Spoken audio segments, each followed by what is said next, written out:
Hey, everybody, welcome back to Guns and Gadgets, your premier source for Second Amendment news. We have breaking news that has just dropped, and I have brought on our friend from Gun Owners of America, Mr. Alan Rice, to talk about it. Alan, thank you for taking a couple quick moments out of your schedule. I know it's been a crazy busy day. It has been, Jared. Thank you for hosting GOA. We've always appreciated you sharing your platform to get the word out on important issues.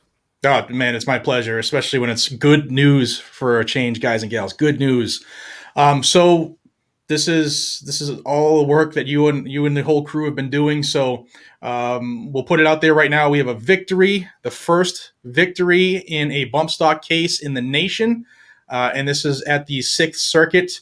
The Sixth Circuit Court of Appeals. And Alan, I'm going to leave the floor to you because you know all of the intricate details. So tell the folks a little bit about it, maybe who's in the lawsuit, how it became a lawsuit, and then how we got to today. Well, thank you, Jared. I appreciate that. So the case was actually argued over a year ago in December of 2019 by our attorneys for Gun Owners of America, Gun Owners Foundation, the Virginia Citizens Defense League, Tim Harmson of the Military Arms Channel. I'm sure your viewers are familiar with Tim.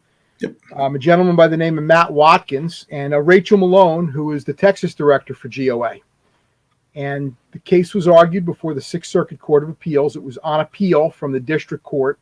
We had asked for an injunction against enforcement. The district court denied it. We appealed. And today, the Sixth Circuit issued an opinion. A lot of key points in the opinion. So it's 60 pages. We haven't read all of it yet. The attorneys are still going through what it means, what it doesn't. First thing that's very important to understand, they said a bump stock is not a machine gun. They said it with some flowery legal language and a bunch of other legalese in there.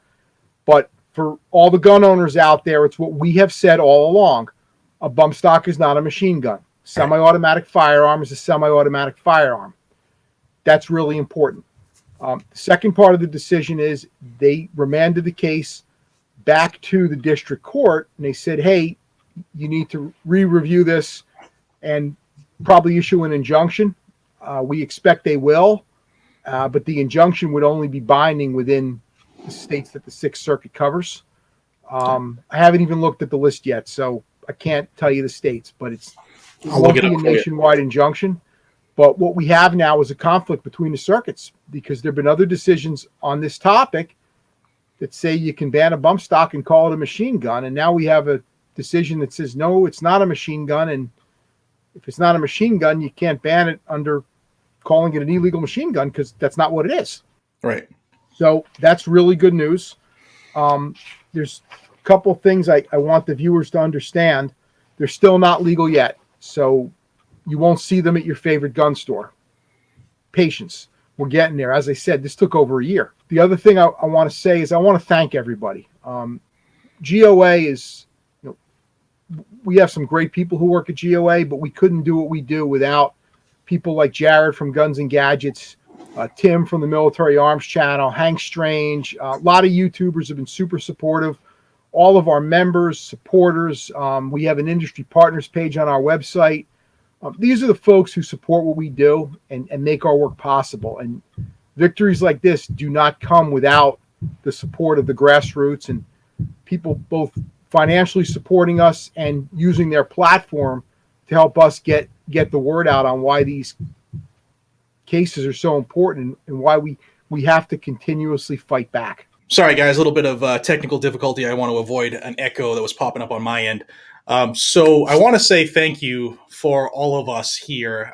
Thank you, obviously, for thanking myself and Tim and Hank and everybody else who helps out because it's a team effort. But you guys and gals over at GOA are no compromise. And to myself, that means an awful lot. I also want to help those folks who are always saying, hey, how do I help? What can I do? The link down below on the screen right now is to join Gun Owners of America.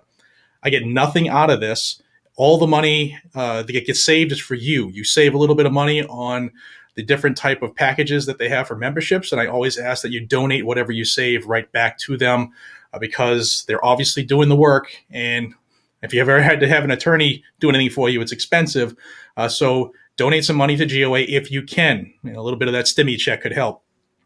But Alan, thanks, man. I mean, for those of us who are familiar with how long some cases take, a year actually moved along faster than I thought. I mean, we had Young v. Hawaii come out yesterday, and that case has been going on since 2012 or something like that. So say I'm a person who lives in the 6th district.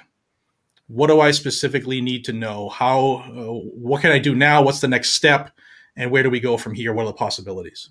So the possibilities are that the district court will issue the injunction, and bump stocks might be legal in the 6th Circuit.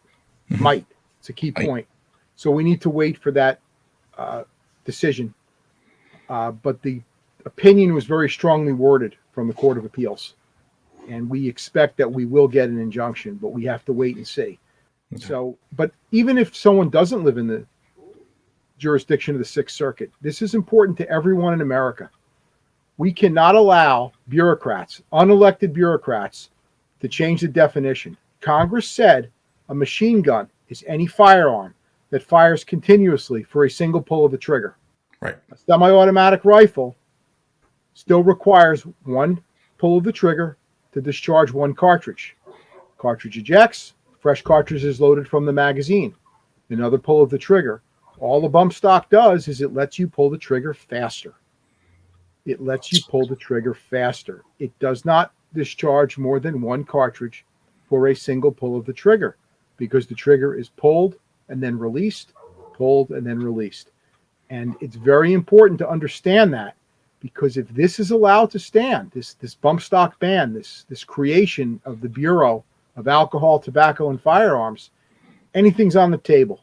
Magazines, 1911 pistols, heavier springs make them run faster. Right.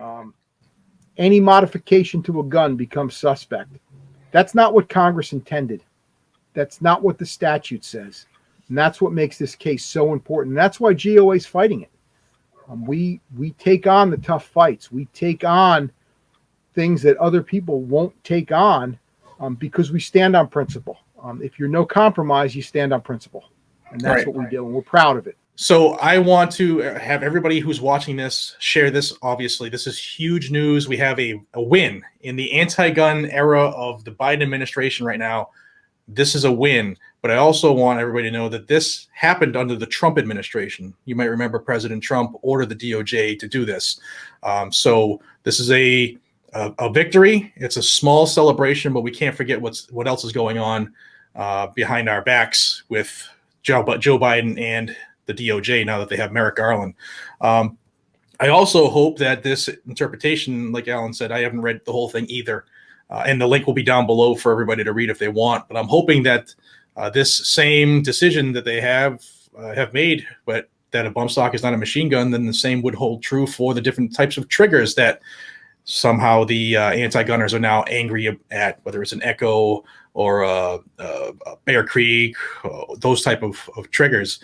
Because those are the same thing. You still have to pull the trigger every time you have a round go off. So this could be a snowball effect. We could actually have a couple victories from this. But guys, the key point, like Alan said, they're not legal yet. They're still illegal in every other circuit. So we have to follow this through.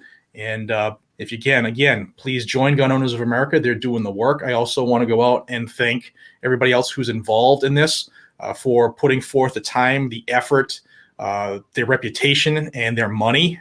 Tim and Rachel and Matt and VCDL and Gun Owners Foundation and Gun Owners of America. Thank you. You guys have done a hell of a job, and it's exciting to have a little bit of news, especially on this channel where so much of the information I have to put out is negative. So thank you.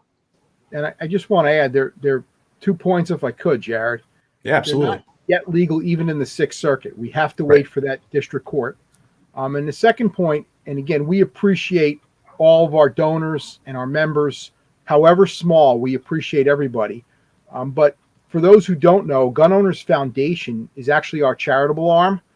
And if a person is so inclined, if they contribute to the foundation, they can get a deduction on their federal income taxes. It's a recognized 501c3 charity.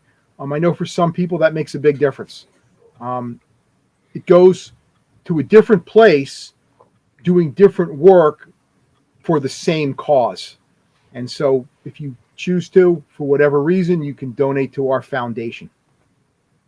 Awesome. And I hope people take you up on that, because we know that we're in for the fight of our lives right now. It's never been quite like it is right now. Even under the Obama years, it wasn't quite as ramped up as it is at the moment. So we're going to need GOA to do everything they can to fight back these rabid dogs. So again, my hat is off. I can't wait because I have headphones on. But thank you, guys, and everybody who's involved over there. Thank you. The current fight, Jared, if I could mention that. The current fight all hinges on the filibuster. We have several alerts on our homepage. If you live in West Virginia, Arizona, Montana, or New Hampshire, those 4 U.S. senators need pressure. We need to urge them to keep the filibuster. It all hinges upon the filibuster. If we keep the filibuster, we can save the Second Amendment. If we lose the filibuster, we could very well lose our freedom. So the alerts are on our homepage. If you live in, again, West Virginia, Arizona, Montana, or New Hampshire, take a look at those alerts. Those senators could be key to saving the filibuster. Awesome. And for those who want the names, we're talking Manchin, Cinema, Tester, and who we got in New Hampshire? Maggie Hassan. Hassan. Okay. So get on the horn, guys and gals. I will tell you from information that I got in DC, the amount of phone calls that were received by Joe Manchin's office after a bunch of us Pro 2A YouTubers started driving traffic that way absolutely made a mark. He got a lot of calls in that office. So we absolutely made a change. We made a little bit of an effort on our ends, and he is, even to right now, he's recently said today that he is standing by the filibuster. So keep it up. Don't stop. We haven't won. We'll never. Even though he said it, he's still a politician. It's good to remind him. Absolutely. And all politicians can be wishy-washy at times. So keep up the pressure, everybody. Alan, again, thank you so much. The floor is yours if you want. Do you want to say something? You want to direct them to the page again? It's all you. I just want to thank everyone for their support. I want to thank you, Jared, again. You've been very gracious with your platform, and we really appreciate it. Thanks, man. It's the least I can do.